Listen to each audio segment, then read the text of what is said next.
Hello everyone, good evening. तो कैसे हैं आप लोग? आई होप आप लोग मस्त चकाचौक और झकास होंगे। और हम लोग जो पिछले क्लास में जितने भी चीज़ को पढ़े होंगे, आपने सारे क्लास को रिवाइज कर लिया होगा और क्वेश्चंस भी आप लगा लेंगे, है ना। हम लोग पिछले क्लास में क्या पढ़ रहे थे? जैसे पता हो, हम लोग पिछले क्लास में कर रहे थे कॉन्सेंट्रेशन टर्म, और कॉन्सेंट्रेशन टर्म में हम लोग कहाँ तक पहुँच गए थे? तो हम लोग पढ़ लिए थे, मोलरिटी पढ़ लिए थे, पूरा हमने पढ़ लिया था, मोलरिटी हमने पूरा पढ़ लिया था। और हम लोग आ चुके थे किस पे? मोल फ्रैक्शन पे, है ना। शायद जहाँ तक हमें याद है कि हमारा लास्ट क्लास जो हुआ था वो किस पे हुआ था? मोल फ्रैक्शन पे हुआ था। और हम लोग पढ़े थे कि मोल फ्रैक्शन में कि किसको कहते हैं? मोलन्स। तो हम लोग यहाँ पे कैलकुलेट किए थे फॉर्मूला से। फॉर्मूला था कि मिक्सचर में, यानी होमोजेनियस मिक्सचर में जिस सब्सटेंस का मोल फ्रैक्शन कैलकुलेट करना है, उसका number of moles upon total moles easily निकाल के हम लोग को क्या करना था? डिवाइड देना था। और डिवाइड देने के बाद क्या आ जाता हमारे पास? तो उस सब्सटेंस का मोल फ्रैक्शन आ जाता है ना। ये सब हम लोग कर चुके थे। लास्ट में हम लोग यही पढ़े थे कि होमोजेनियस मिक्सचर में मोल फ्रैक्शन ऑफ, यानी sum of mole fraction of solute plus mole fraction of solvent, इसका सम कितना के बराबर आएगा बाबू रे? 1 के बराबर आएगा, है ना। चलो ध्यान से देखो, अब क्या है, आगे चलते हम लोग। और मोल फ्रैक्शन पे हम लोग क्वेश्चन भी किए थे, है ना, कि कैसे करते हैं। तो मोल्स ऑफ सॉल्यूट कैलकुलेट कर लेते हैं, फिर मोल्स ऑफ सॉल्वेंट कैलकुलेट करते हैं, है ना।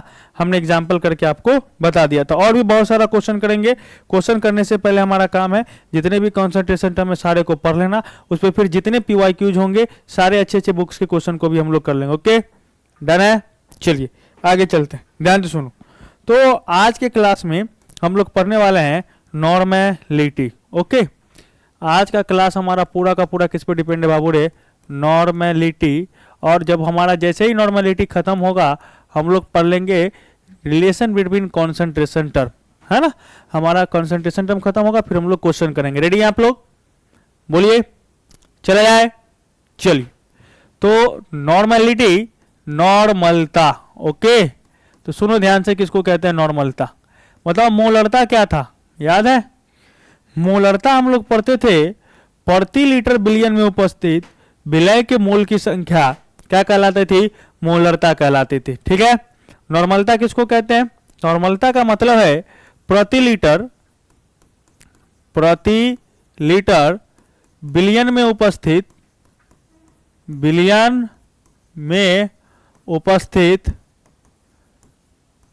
के ग्राम तुल्यांकी भार की संख्या, ग्राम तुल्यांकी भार की संख्या क्या कहलाती है?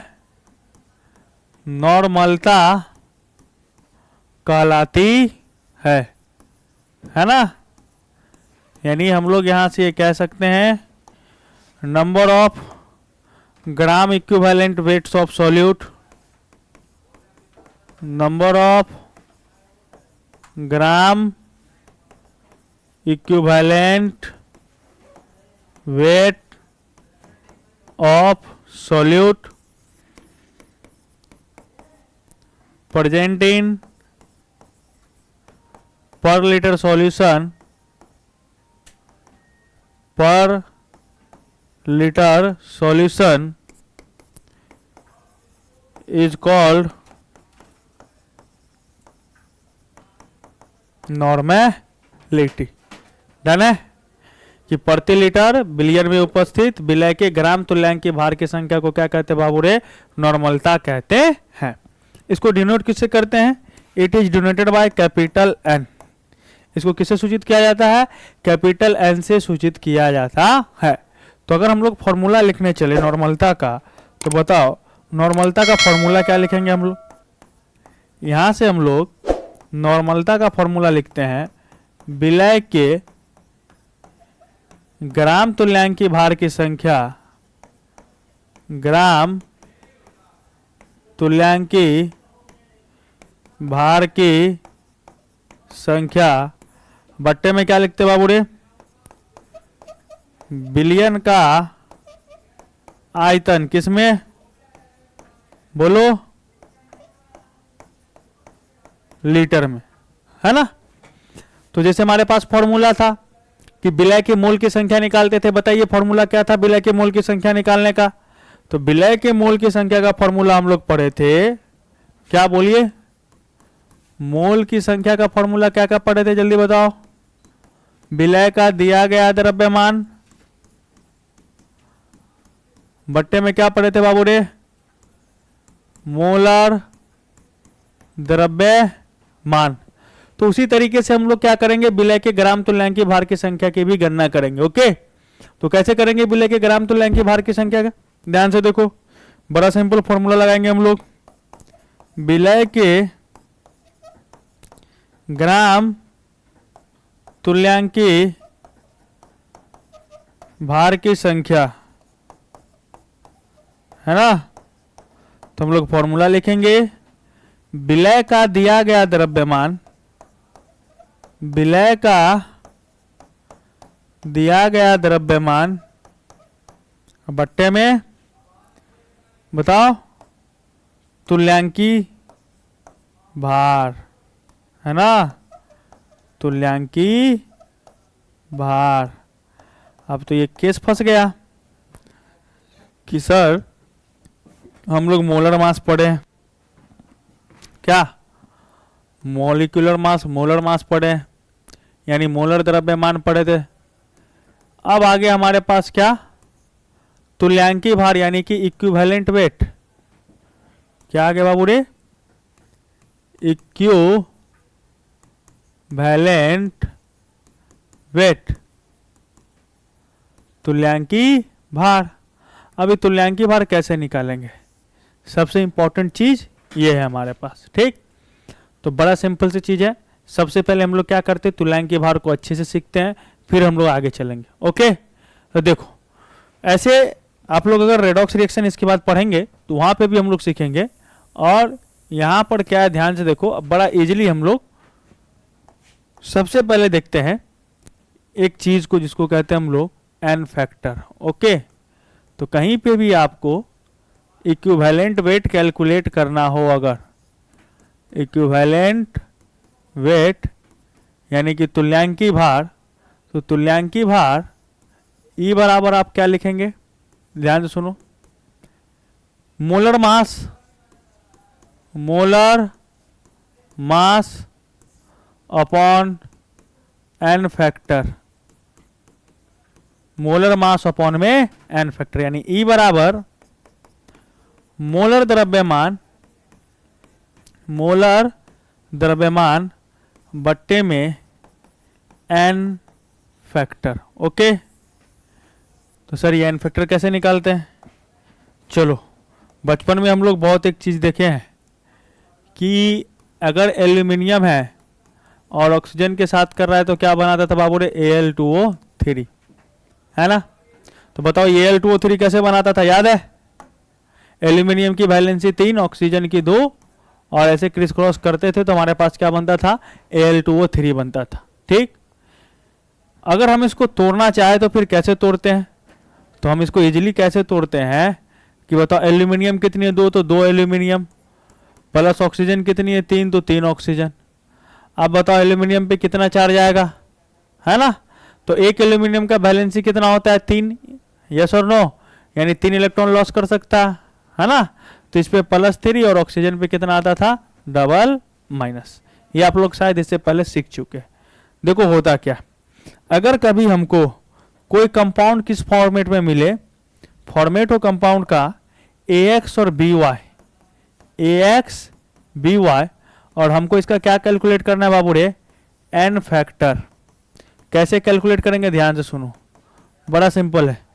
हम लोग क्या करेंगे, लिखेंगे सबसे पहले AX BY हमारे पास जो कंपाउंड है, लिखने के बाद क्या करेंगे, इसको तोड़ेंगे। कैसे, कितना X है? A कितना है? X है तो लिख देंगे X A, प्लस B कितना है? Y B, तो क्या लिख देंगे? Y B। ओके, अब बताओ X A है तो इस पे क्या आ जाएगा?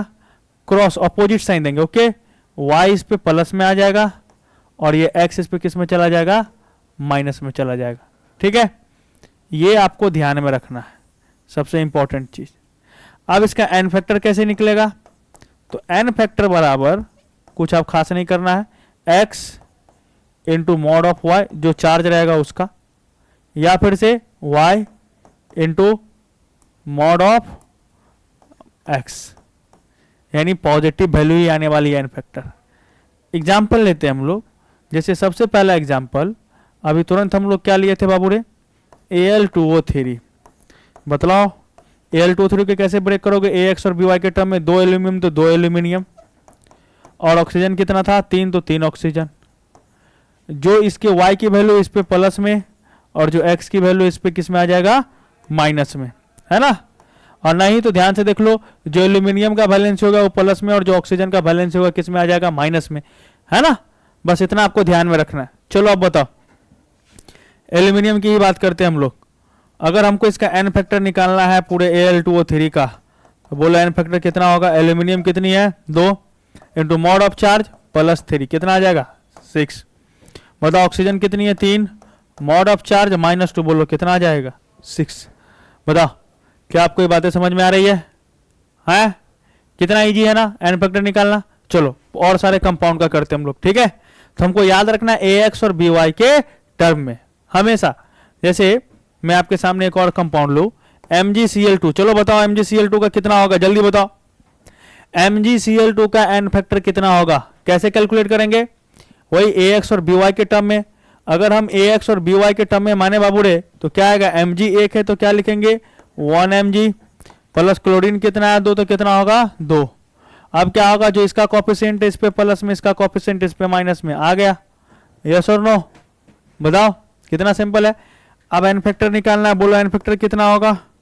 तो इसका एन फैक्टर आएगा कितना बाबू रे, magnesium coefficient 1 into mod of charge 2, या ये नहीं तो 2 into mod of charge chlorine का, ये भी कितना आ जाएगा 2। बताओ क्या ये बात समझने में किसी को कोई दिक्कत, ये बात आपको समझ में आ रही है? बहुत इंपॉर्टेंट, अगर आप ये नहीं सीखेंगे तो आप नॉर्मलिटी पे क्वेश्चन नहीं सॉल्व कर सकते हैं, क्योंकि इक्विवेलेंट वेट आपको याद रखना पड़ेगा। 2 ऑप्शन है, या तो याद कर लो नहीं तो सीख लो, है ना। तो ज्यादा प्रयास करो कि अब उसको क्या काम करे, याद कर ले हम लोग, सॉरी क्या कर ले, सीख ले, है ना। सीख लेना ज्यादा अच्छा रहेगा। चलिए आगे चलते हैं नेक्स्ट कंपाउंड पे। चलिए अब आपका काम है, आप बताओ NaCl का एन फैक्टर कितना होगा, फास्ट। NaCl का एन फैक्टर कितना होगा, NaCl का एन फैक्टर कितना होने वाला है, जल्दी बताइए। क्या ऐसे करेंगे, बड़ा सिंपल है ना। बोलो सबसे पहला काम क्या है, बोलो।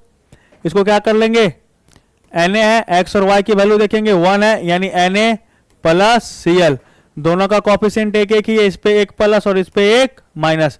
बताओ एन फैक्टर कितना आ जाएगा, बोलो एन फैक्टर कितना आएगा 1 इंटू मॉड ऑफ चार्ज कितना आ गया 1। प्लस ले लो या माइनस ले लो, मॉड में ले लो, वैल्यू पॉजिटिव यानी। बताइए क्या आपको इतना समझने में कोई दिक्कत, किन्हीं को भी? चलो आगे, चलो आगे देखते हैं और कंपाउंड लेते हैं।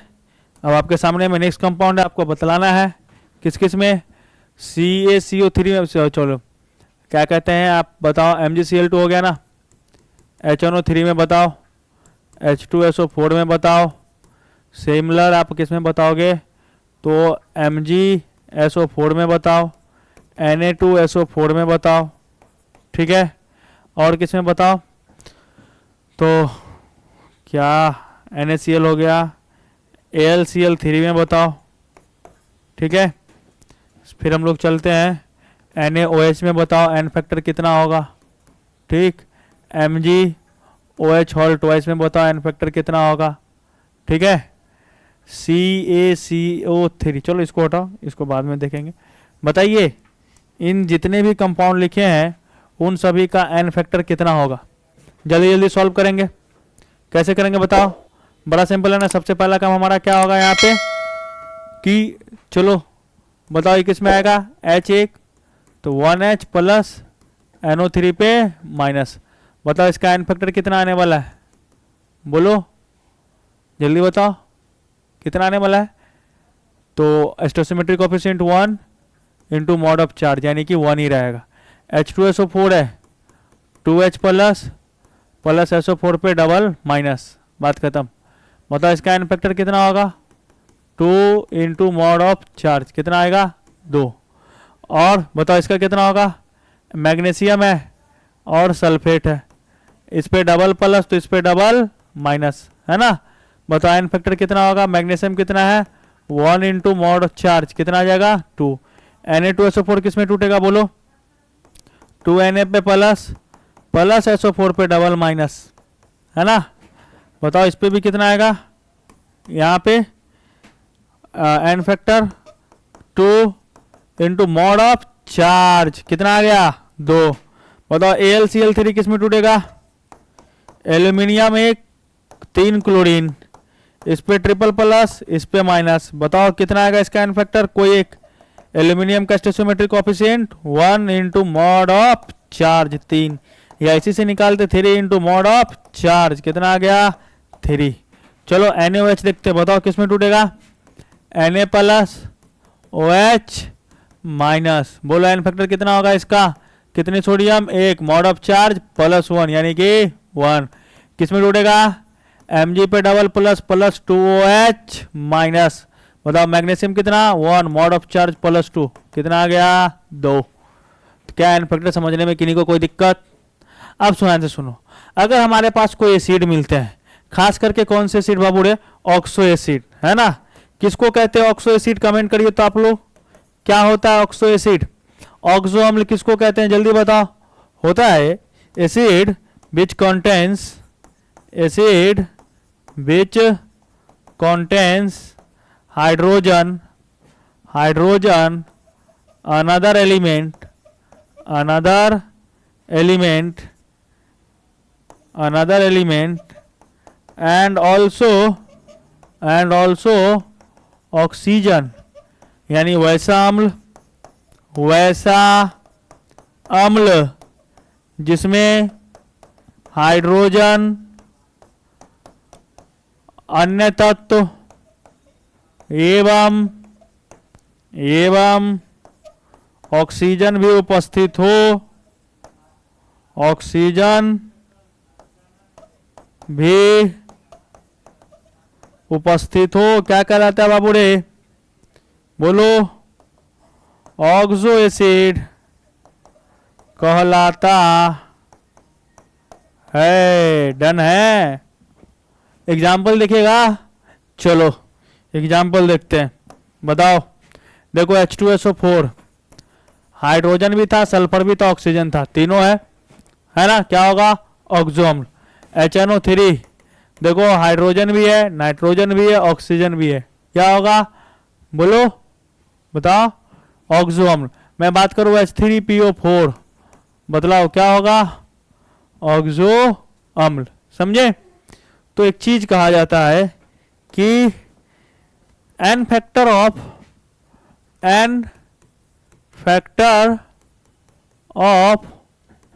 ऑक्सो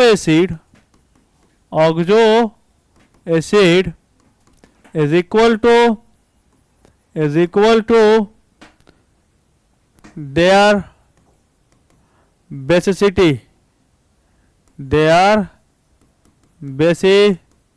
basicity, यानी ऑक्सो अम्ल की एन फैक्टर, ऑक्सो अम्ल की एन फैक्टर, अम्ल की एन फैक्टर उसके क्षारकता के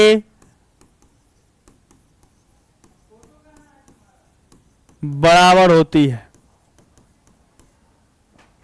डिंग डिंग डिंग, बराबर होती है। ओके, अब सबसे बड़ी बात, सर क्षारकता क्या होता है, व्हाट इज बेसिसिटी।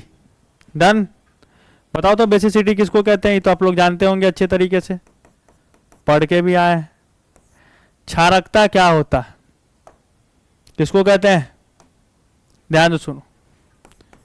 जब अम्ल को जल में घुलाते हैं, जल में घुलाते हैं तो प्राप्त H प्लस आयन की संख्या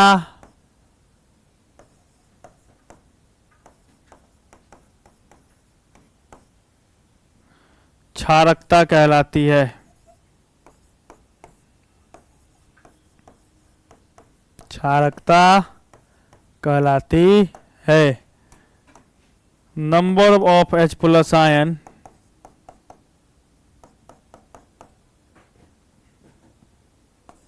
है ना, जब किसी एसिड को वाटर में डिजोल्व कराएंगे तो कितना H plus number H plus ion क्या करता है, रिप्लेस करता है, H प्लस आयन देता है, वही क्या कहलाता है, उसकी क्षारकता कहलाती है।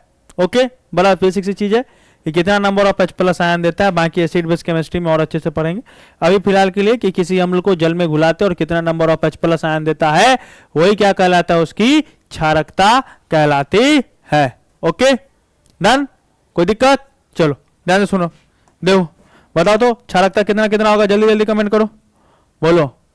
H2SO4 है, HNO3 है, H3PO4 है, H3PO2 है ना, H3PO3 है, H3PO2 है, फिर आपके पास क्या ले ले हम लोग, CH3 COOH है ना, HClO4 है, और ले H2H2O7 है, और ले H2H2O8 है, ठीक है, HCl है, HBr है, HI है ना, EDC ले लो। तो अब मैं आपसे पूछूं, बताओ ये सब की क्षारकता कितनी है, तो आप क्या कहोगे, सर जल में घुलाएंगे और कितना number of H plus ion देगा वो इसकी क्षारकता है। इसको जल में घुलाने पे 2H प्लस देगा तो इसकी क्षारकता 2 है, ये 1H प्लस देगा इसकी क्षारकता 1 है, ये 3H प्लस देगा इसकी क्षारकता 3 है, ये भी 3H प्लस देगा इसकी क्षारकता 3 है, ये भी 3 देगा इसकी क्षारकता 3 है, ये कितना दे देगा भैया तो नहीं पता, 3 और 1 4 देगा तो इसकी क्षारकता 4 है। कितनी है? 4। ध्यान से सुनना, ये कितना देगा 1 तो इसकी क्षारकता 1 है, ये कितना देगा 2 तो इसकी क्षारकता 2 है, ये भी 2 इसकी क्षारकता 2 है, ये 1 इसकी क्षारकता 1 है, ये 1 इसकी क्षारकता 1 है, और ये 1 इसकी क्षारकता 1। अब बोल दिए आप ये किस बेसिस पे बोले हैं कि यौगिक में कितने हाइड्रोजन परमाणु उपस्थित है, यस और नो, इसी बेसिस पे बोले हैं ना कि यौगिक में जितने हाइड्रोजन परमाणु उपस्थित है आप उसके अनुसार बता दें कि जल में घुलने पे इतना H प्लस देगा, लेकिन ऐसा तो है नहीं। फिर क्या है सर, ध्यान से सुनो, ध्यान से, basicity is not depends on the number of hydrogen atom is present in molecules. एकदम बहुत बड़का नोट देके लिख लो, लिखो इसको अच्छे से, बहुत जरूरी की चीज है। मैं क्या बोल रहा हूं, basicity is not depends on, is not depends on the number of hydrogen atom, hydrogen atom present in molecule, present in molecule, okay. No no no, क्षारकता इस बात पर निर्भर नहीं करती है कि किसी अणु में कितना हाइड्रोजन परमाणु उपस्थित है, खासकर ऑक्सो अम्ल की। तो फिर किस पे निर्भर करती है, क्षारकता इस बात पे निर्भर करती है कि कितना number of hydrogen atom oxygen के साथ बॉन्डेड है। इट डिपेंड्स ऑन किस पे, आइए देखिए क्या बोला मैंने, मैं क्या बोला, मैंने ये बोला कि क्षारकता इस बात पे निर्भर नहीं करती है, basicity is not depends on what, क्या बोलो, the number of hydrogen atom present in molecule. तो फिर किस बात पे करती है, it depends on the number of hydrogen atom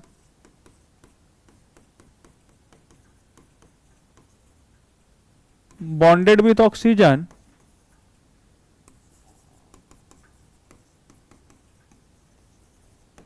और ये स्पेशली किसके लिए है? For oxo acid. अब सर कैसे? मैंने क्या बोला कि क्षारकता इस बात पर निर्भर नहीं करती है कि कितना हाइड्रोजन एटम यौगिक अणु में उपस्थित है। क्षारकता इस बात पर निर्भर करती है कि कितना ऑक्सीजन एटम हाइड्रोजन एटम किसके साथ बॉन्डेड है? ऑक्सीजन के साथ बॉन्डेड है। ओके, तो कैसे? ध्यान से देखो, मैं स्ट्रक्चर बनाता हूं, ठीक है। चलो, सबसे पहला कंपाउंड H2SO4। अभी देख लो कैसा बनता है, बाद में सीख भी लेना, ठीक है। बताओ सेंट्रल एटम क्या होगा? तो जानो सेंट्रल एटम जिसकी संख्या कम होती है, सल्फर। तो सल्फर है ना। क्या ऑक्सीजन है? 4। Double bond O, double bond O, single bond O, H, single bond O, H। बतलाओ कितनी ऑक्सीजन परमाणु हाइड्रोजन के साथ बॉन्डेड है? एक ये और एक ये। यानी कि जब हम जल में घुलनशील कराएंगे तो ये वही दो हाइड्रोजन परमाणु है जो क्या देंगे? H+ देंगे। यानी इसकी क्षारकता कितनी होगी बाबूरे? अगर इसकी क्षारकता कोई पूछे तो हम क्या कहेंगे? 2। चलो हम बात करते हैं HNO3 का। बताओ स्ट्रक्चर क्या बनेगा? N, double bond O, single bond O, H, double bond O। बताओ यहाँ पर कितना है बॉन्डेड? 1। यानी इसकी बेसिसिटी, इसकी क्षारकता कितनी है बाबूरे? 1। मैं बात करता हूँ H3PO3 का, है ना।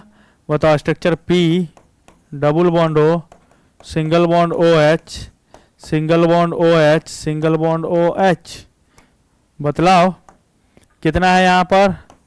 3 है ना। 1, 2 और 3 बॉन्डेड है। यानी इसकी क्षारकता कितनी है बाबूरे? बोलो 3। चलो और देखते हैं। अभी हम लोग बात करते हैं किसका? CH3COOH। बतलाओ क्या होगा स्ट्रक्चर? अगर हम इसका स्ट्रक्चर लिखने जाए तो हम इसका स्ट्रक्चर कुछ यूँ बनाएंगे, CHHH, C double bond O, OH। बताओ कितना हाइड्रोजन ऑक्सीजन के साथ बाइंडेड है? Only and only this. यानी अगर मैं बात करूंगा इसकी बेसिसिटी का, तो इसकी बेसिसिटी कितना लिखेंगे बाबूरे? 1। हम बात करते हैं किसका? H3PO3 का। अगर मैं इसकी संरचना देखूं तो इसका संरचना कुछ यूं बनेगा, P double bond O, OH, OH, H। बतलाओ इसकी कितनी क्षारकता होगी, किस बात पर निर्भर करती है? बताओ स्ट्रक्चर देख के क्षारकता किस बात पर निर्भर करती है? कितना हाइड्रोजन एटम किसके साथ बॉन्डेड है? ऑक्सीजन के साथ। यहाँ पर कितना बॉन्डेड है बाबूरे? 2। बताओ इसकी क्षारकता कितनी होगी? 2। और हम लोग क्षारकता अगर सिर्फ इस बेसिस पे बोलते कि कितना number of hydrogen atom present है, तो H3PO3 की क्षारकता हम लोग कितना बोलते? 3, जो कि क्या है? गलत है। इसलिए मैं कह रहा हूं आपको ध्यान रखना है ऑक्सो अम्ल के लिए कि क्षारकता इस बात पर निर्भर नहीं करती है कि कितना number of hydrogen atom molecules में प्रेजेंट है। क्षारकता इस बात पर निर्भर करती है कि कितना नंबर ऑफ हाइड्रोजन एटम क्या है बुआरे? हाँ, ऑक्सीजन के साथ बॉन्डेड है। चलिए मैं बात करता हूं किसका? H3PO2। बतलाओ अब आप लोग, क्या 3 होगा इसका? नहीं। स्ट्रक्चर देख लेंगे हम लोग। बताओ स्ट्रक्चर देखेंगे तो क्या बनेगा? P double bond O, single bond OH, single bond H, single bond H। बतलाओ इसकी संरचना के कितना ऑक्सीजन बाइंडेड है? यानी हाइड्रोजन 1। यानी इसकी भी बेसिसिटी कितनी है बाबूरे? 1। बताइए क्या आपको ये बात समझने में कोई दिक्कत? नहीं ना। चलो और लेते हैं, क्या क्या था? और इधर इधर इधर इधर इधर H3PO2 ये सब हो गया, ठीक है। HClO4 भी है ना, इसका भी देख लेंगे। साथ में क्या है? ध्यान से अब देखो, ये जो एसिड है बाबूरे, HF, HCl, HBr, HI, इस एसिड को हम लोग क्या कहते हैं पता है? इसको हम लोग कहते हैं हाइड्रा एसिड। क्या कहते हैं इसको? Hydra acid. अच्छा, ये हाइड्रा एसिड क्या होता है? ध्यान से, acid which contain only hydrogen and another element, only hydrogen and another elements other than oxygen, यानी वैसा अम्ल जिसमें क्या होंगे, हाइड्रोजन होंगे, कोई अन्य तत्व होंगे, लेकिन ऑक्सीजन उपस्थित नहीं होंगे, क्या कहलाते हैं, हाइड्रा एसिड। ओके, तो चलो भैया अब बताओ मेरे को, HF क्यों हाइड्रा एसिड है, हाइड्रोजन है, फ्लोरीन है, क्या इसमें कोई अनदर एलिमेंट है, नहीं, बात खत्म। तो इन सब की बेसिसिटी इस बात पे डिपेंड्स नहीं करती है कि कितना नंबर ऑफ हाइड्रोजन एटम किसके साथ बॉन्डेड है, ऑक्सीजन के साथ बॉन्डेड है। खैर चलिए, अपना काम था कि एन फैक्टर निकालना, तो हम लोग क्या सीखे हैं कि एन फैक्टर में हमें ये बोले आपको कि अगर कोई ऑक्सो अम्ल है तो उसकी एन फैक्टर उसके किसके बराबर होती है, क्षारकता के बराबर होती है। और आप यहाँ पे देख सकते हैं कि इसका क्षारकता कितना आया था, 1, तो इसकी एन फैक्टर भी कितनी आई है, 1। इसकी क्षारकता कितनी आई थी, 2, इसका एन फैक्टर भी कितना आया है, 2। ये सब तो आपके सॉल्ट। ओके, क्या आपको ये बातें समझने में कोई दिक्कत, जल्दी बताइए। तो ये था आपका एन फैक्टर। ओके, अब देखो, तो एन फैक्टर तो हम लोग निकाल लिए सर, ठीक है। हम लोग इसका यूज क्या करेंगे, ध्यान से मान के चलो कि क्वेश्चन, मैं एक क्वेश्चन लेता हूं।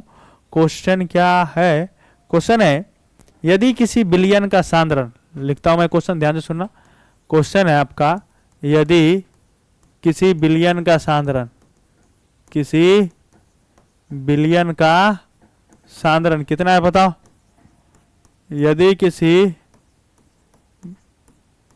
बिलियन का सांद्रण 49% W by W, W by W, नहीं no no W by W नहीं लेते हैं, 49% W बाई भी H2SO4 है, H2SO4 है, तो बिलियन की मोलरता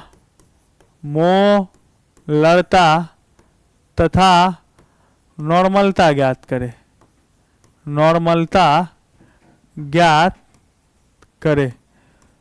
तो हम लोग को क्या करना है, दोनों चीजें ज्ञात करनी है ना, कि 49% W बट्टा भी क्या है बाबूरे, H2SO4 है ना। इसमें हम लोग को दोनों निकालना है, बताओ कैसे निकालेंगे, बड़ा सिंपल है यार। सबसे पहले जल्दी कमेंट करो, परसेंटेज W बाई भी क्या है, जल्दी बताओ परसेंटेज W बाई भी क्या है, क्या लिखोगे। तो आप यहां से लिखोगे कि सर 49% W बट्टा भी H2SO4 का मतलब बड़ा सिंपल है सर, कि 49 ग्राम H2SO4 100 ml बिलियन में घुलनशील है या उपस्थित है, यस और नो। क्या आपको इतना में कोई दिक्कत है, नहीं। चलो आगे चलती हूँ।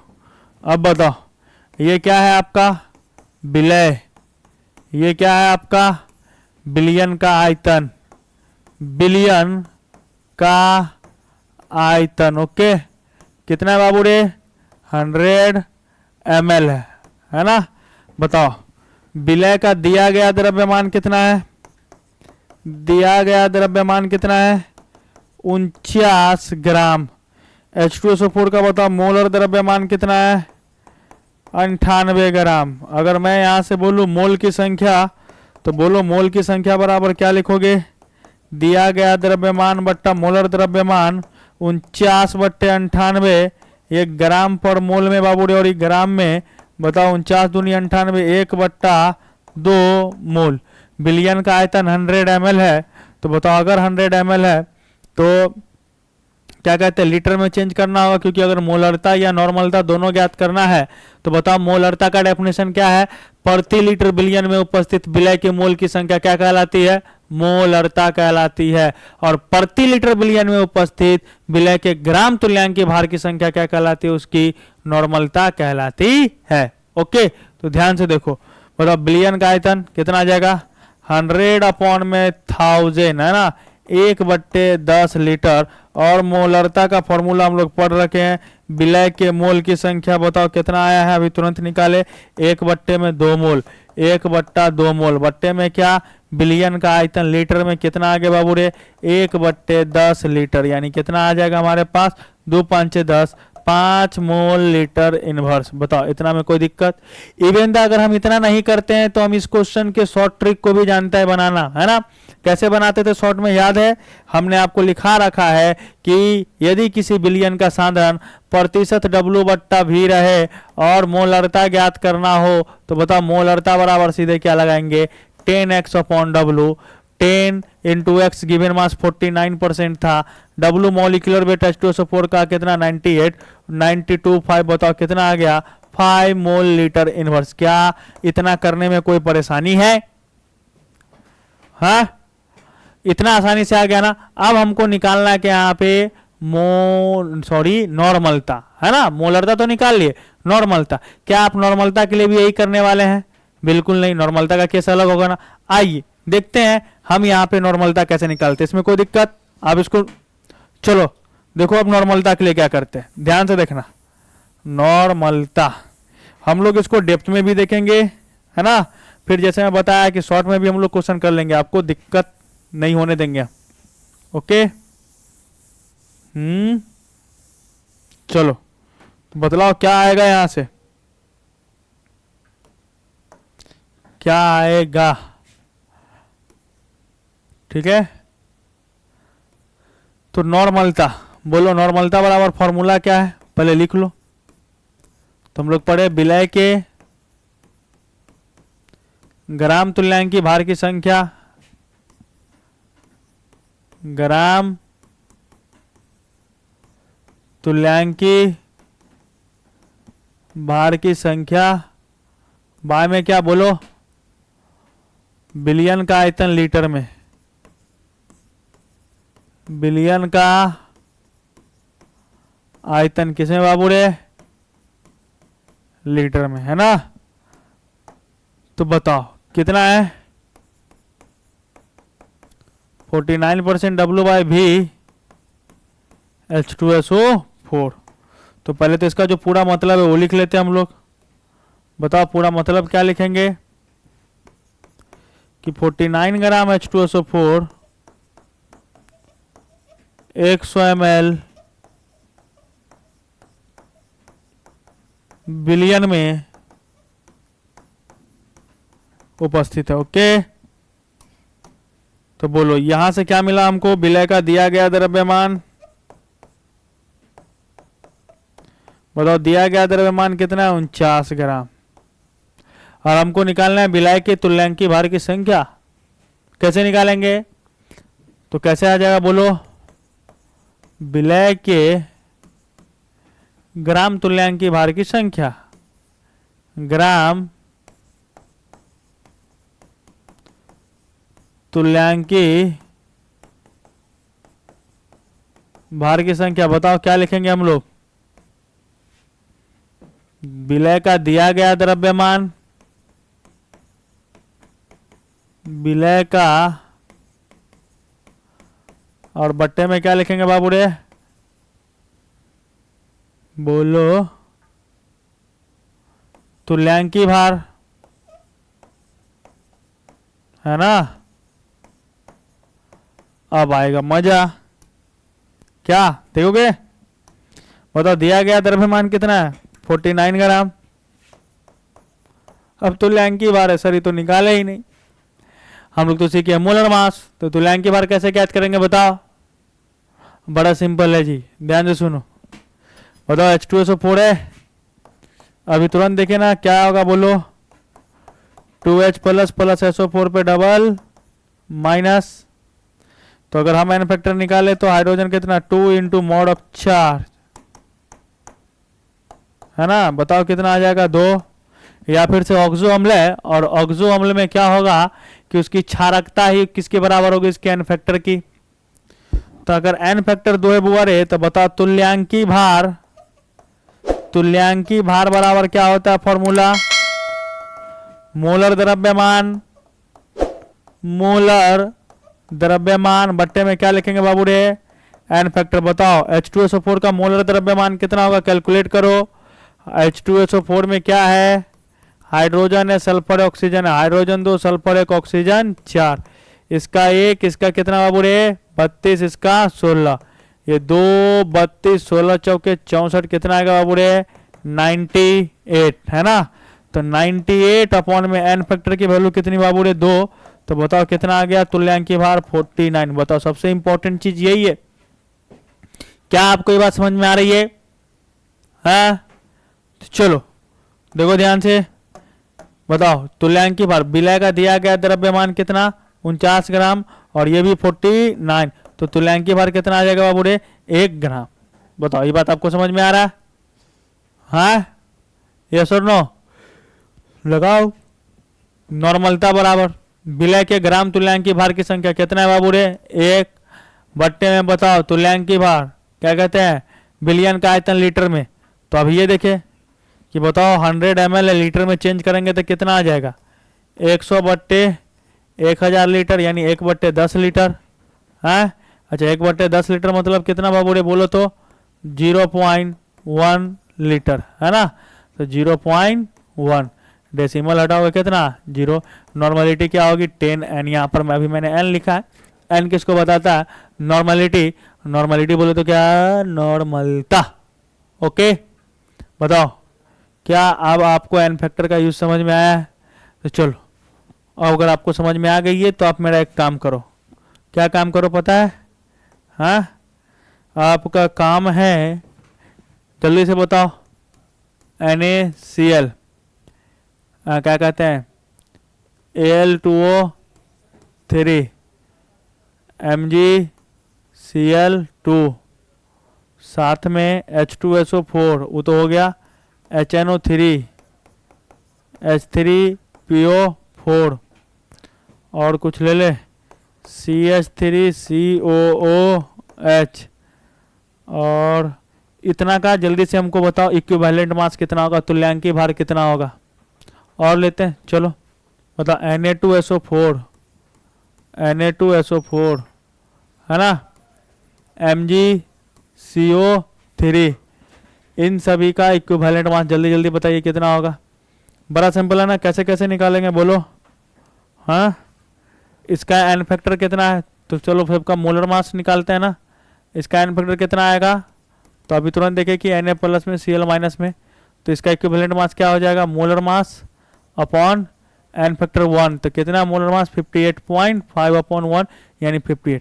Al2O3 का कितना होगा पूरे molar mass upon N factor बताओ किस में टूटा था 2Al पे ट्रिपल प्लस प्लस 3O पे डबल माइनस है ना। तो कितना आ जाएगा इस पे 6। MgCl2 पे क्या होगा बाबू रे मोलर मास बाय में Mg किस में टूटेगा Mg पे डबल प्लस प्लस में 2Cl पे माइनस यानी इसका क्या कहते हैं एन फैक्टर 2। H प्लस का मोलर मास बाय में कितना तो एन फैक्टर 1 इसका 63 होता है 63 अपॉन 1। H3PO4 का कितना होगा बाबू रे 16 चौके 64 32 कितना 95 3 ये इसका बेसिसिटी कितना होगा 3H प्लस प्लस में PO4 पे ट्रिपल माइनस ये इसका क्या है एन फैक्टर। तो बताओ क्या आएगा मोलर मास अपॉन में 3 CH3COH का कितना आ जाएगा इसका मोलर मास अपॉन में 1। Na2SO4 बताओ ये किस में टूटेगा बाबू रे 2Na पे प्लस प्लस SO4 पे डबल माइनस ये किस में टूटेगा बाबू रे MgO ले लो या Mg पे डबल प्लस और साथ में कार्बोनेट में ले लोगे तो CO3 पे डबल माइनस। तो इसका भी एन फैक्टर कितना आ जाएगा बाबू रे 2 और इसका भी एन फैक्टर कितना आ जाएगा बाबू रे 2। अब इस सब का निकालना होगा इक्विवेलेंट मास क्या होगा मोलर मास में किससे डिवाइड कर देंगे बताओ एन फैक्टर से। तो क्या आ जाएगा इसका इक्विवेलेंट मास यानी कि तुल्यांकी भार। ओके कोई दिक्कत? क्या आपको ये बातें समझ में आई? चलो चलो चलो चलो अगर आ चुकी है तो अब आपका काम है फटाक से मेरे क्वेश्चन का आंसर देना।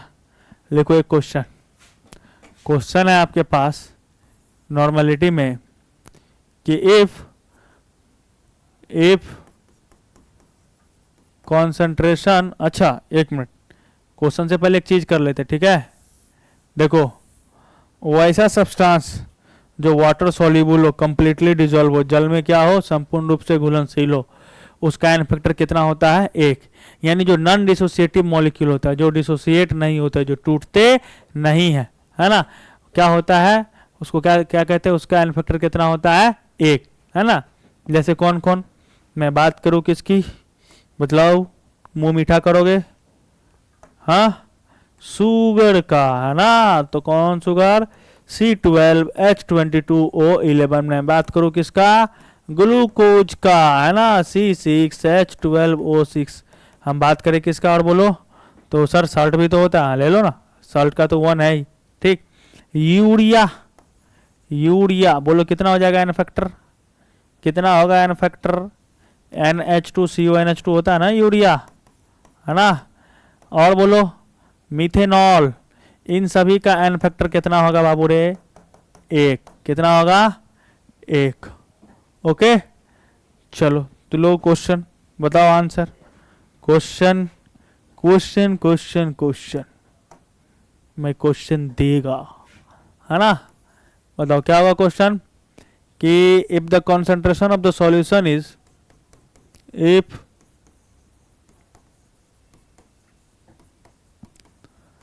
the concentration of the solution is 10% W बट्टा V का ले ले, 10% W by V NH2CO NH2, calculate its molarity and normality, its molarity and normality। यदि किसी विलयन का सांद्रण, यदि किसी विलयन का सांद्रण कितना है पता है, 10% W बट्टा भी NH2CONH2 है, तो मोलरता तथा नॉर्मलता का परिकलन करे, मोलरता तथा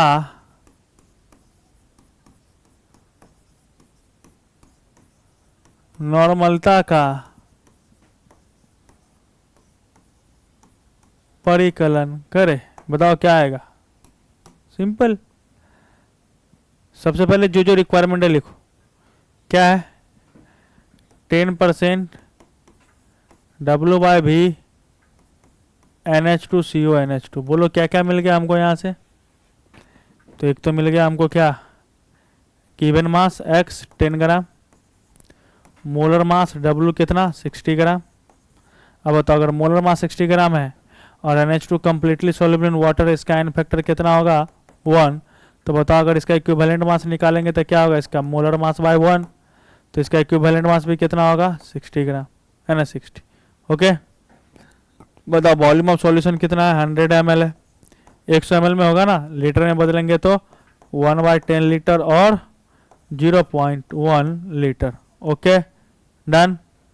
बताओ मोलरिटी निकालना है, मोलरिटी का फॉर्मूला क्या है, number of moles of solute upon volume of solution in litre.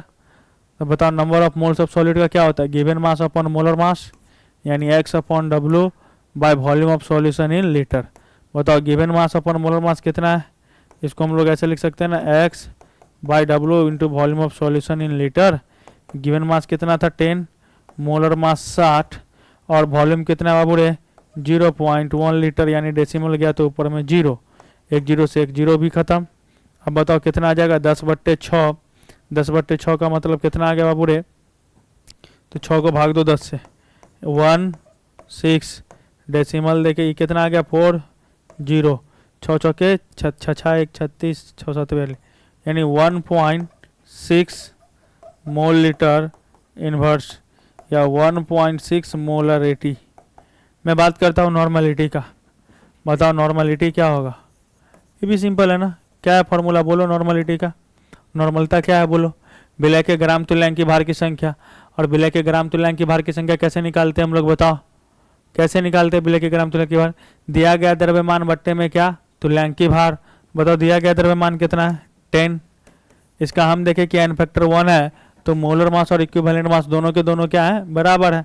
अगर दोनों के दोनों बराबर है तो बताओ ये कितना 60, अब में वॉल्यूम ऑफ सॉल्यूशन कितना 0.1, तो क्या आ जाएगा बोलो तो, यहाँ पर भी 10/60 इंटू 0.1, एक चला गया ऊपर, बताओ कितना आ गया यहाँ पे, तो यहाँ पे आ गया 1 मिनट, 1 मिनट, थोड़ा इसको और सॉल्यूशन किया जाए, 1 minute 1 minute 1 minute, solution solution solution, है ना। बताओ कितना आया था 10 अपॉन कितना 16 इंटू कितना 0.1, तो डेसिमल गया तो एक 0, डन है, ठीक है, 0 से 0, हाँ ठीक था 1.6, यहाँ पे क्या हो गया, हाँ ठीक है 0 से 0, यहाँ पर भी कितना आ जाएगा 1.6। बताओ क्या आपको ये बातें समझ में आ रही है मैं कैसे सॉल्व कर रहा हूँ। हाँ, फॉर्मूला को क्या करना है, रिलेट करना है बहुत अच्छे से। चलो अब देखो कि यही चीज कि हमेशा देखो एक सिंपल सा रिलेशन, ठीक है, इसको बहुत अच्छे से क्या करेंगे हम लोग, नोट देके लिखेंगे इस रिलेशन को, क्या जादू, है ना। यदि बिलियन का सांद्रण, बिलियन का सांद्रण क्या हो, परसेंटेज W/V हो, और मोलरता एवं नॉर्मलता ज्ञात करना हो,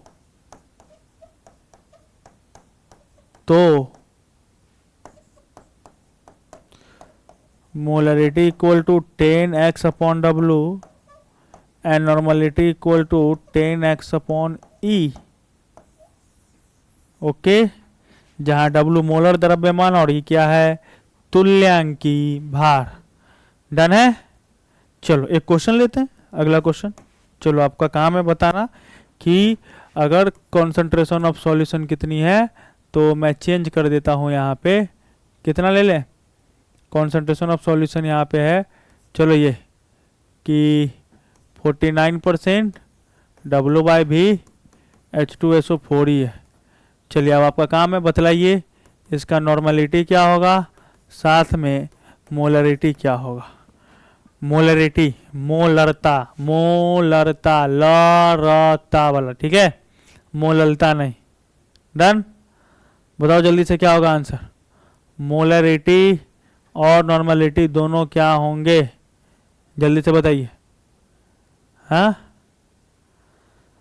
जल्दी से बतलाइए। चलो मैं बनाता हूँ, ध्यान से देखो, बड़ा सिंपल है ना, तुम डेप्थ में भी बना लो या फिर कुछ जैसे समझ में आ रहा हो वैसे बना लो, ठीक है।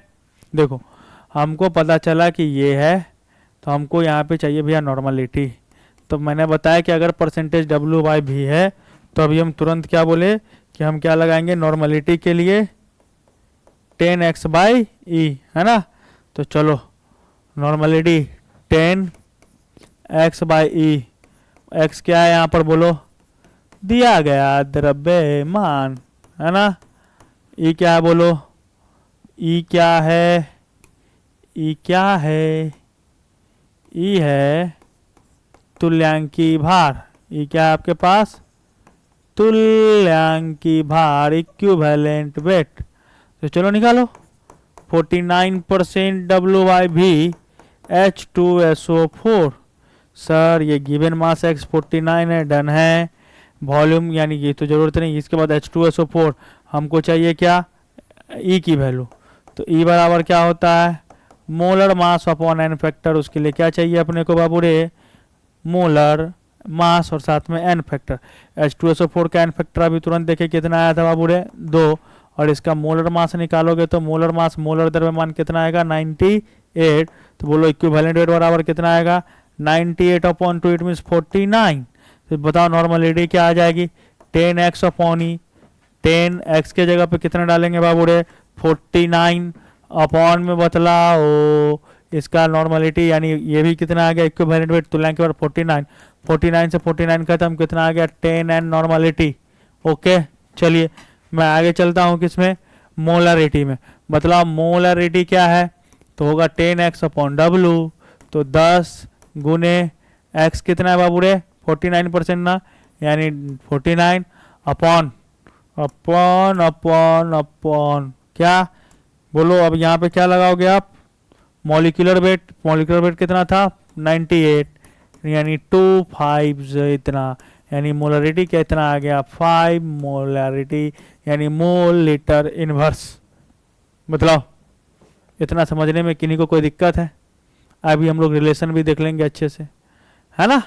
तो इतना चीज तो हमको समझ में आ गया कि यदि n फैक्टर 1 है, यदि यदि n फैक्टर 1 है, किसी यौगिक का n फैक्टर क्या है, बराबर है, क्या है, बराबर है, तो क्या होगा बताओ बाबू रे, बराबर है तो मोलर द्रव्यमान यानी मोलर मास और तुल्यांकी भार, तुल्यांकी भार दोनों क्या होंगे बाबू रे, बोलो, दोनों बराबर होंगे, है ना, है ना। एन फैक्टर अगर आपका सेम है दो कंपाउंड के लिए, तो molecular weight equal to equivalent weight. और बताओ, अगर मॉलिक्यूलर वेट और इक्विवेलेंट वेट बराबर हुए तो विलय के मोल की संख्या और तुल्यांकी भार ये भी क्या होंगे, आपके समान होंगे। क्या आप इतने बात से सहमत हैं? जल्दी बताओ, क्या आपको मेरी ये बातें समझ में आ रही है? डन, कोई दिक्कत? तो चलो अब हम लोग थोड़ा शॉर्ट करते हैं, मोलरिटी और किसको देखते हैं, मोलैलिटी को, इसके दोनों रिलेशन को भी देख लेंगे ठीक से, ताकि चीजें आसान हो जाए। तो बताओ, मोलरता बराबर क्या लिखते हैं हम लोग, बोलो, विलय के मोल की संख्या, विलय के मोल की संख्या बटे बताओ बिलियन का आयतन, किसमें, बिलियन का आयतन लीटर में। ओके, नॉर्मलता बराबर क्या लिखते हैं बाबू रे,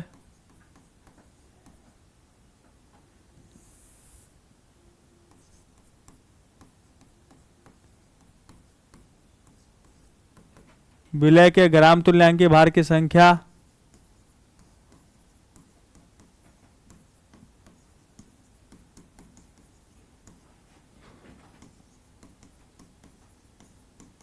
बट्टा है बाबू रे, बोलो, बिलियन का आयतन किसमें,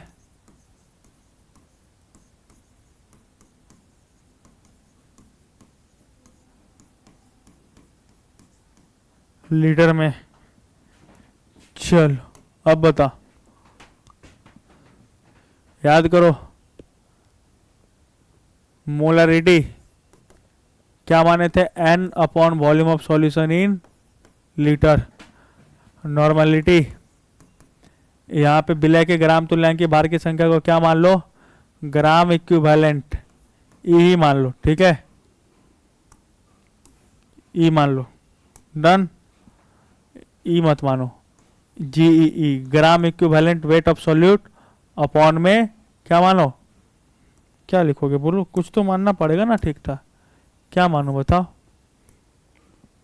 इक्विवेलेंट वेट ऑफ सॉल्यूट, ये समझ आना, ग्राम equivalent weight of solute bye volume of solution in litre. बताओ, मोल्स बराबर क्या था, given mass upon molar mass upon volume of solution in litre. बताओ, नॉर्मलिटी इक्वल टू ग्राम विलय के ग्राम तुल्यांकी भार की संख्या कितना है, given mass upon equivalent mass upon volume of solution in litre, यानी नॉर्मलिटी इक्वल टू क्या लिख सकते हैं, x by E into volume of solution in litre. और यहाँ पे मोलरिटी इक्वल टू क्या लिख सकते हैं, x by W into volume of solution in litre. चलो अब बताओ, देखो तुम कि सिर्फ किसका फर्क है, मोलिकुलर मास और तुल्यांकी भार ई का, बताओ, अगर ग्राम पर लीटर होता था तो मोलरिटी क्या लगाते थे, एक्स अपॉन डब्लू।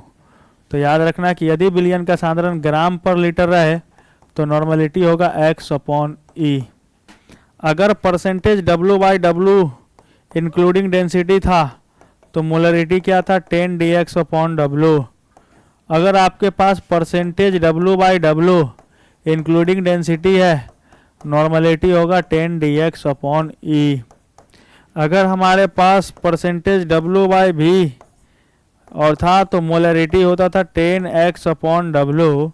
अगर हमारे पास परसेंटेज डब्लू बाई भी रहे तो नॉर्मलिटी इक्वल टू क्या होगा पता है, 10 एक्स अपॉन ई। डन है, बताओ, इतना आपको याद रखना है। हम लोग मैक्सिमम क्वेश्चन को सॉल्व करेंगे, आगे रिलेशंस को भी देखेंगे और मैक्सिमम से मैक्सिमम क्वेश्चंस को अटेम्प्ट करेंगे। नेक्स्ट क्लास में इसमें कॉन्सेंट्रेशन टर्म के रिलेशन को देखेंगे और स्ट्रेंथ ऑफ H2O देख करके ये चैप्टर आपका समाप्त हो जाएगा। ओके, प्रयास करूंगा मैं 1 से 2 क्लास मैक्सिमम है उसमें चैप्टर आपका समाप्त होगा। फिर हम लोग एक PYQ का सीरीज लेके चलेंगे। आज के लिए इतना ही, फिर मिलते हैं हम लोग अगले क्लास में। आप लोग इसी तरीके से जोश के साथ जुड़े रहिए, क्लास को कंटिन्यू करिए और सारे क्लास को रिवाइज भी करते रहिए। Okay, done. चलिए आज के लिए इतना ही, बाय।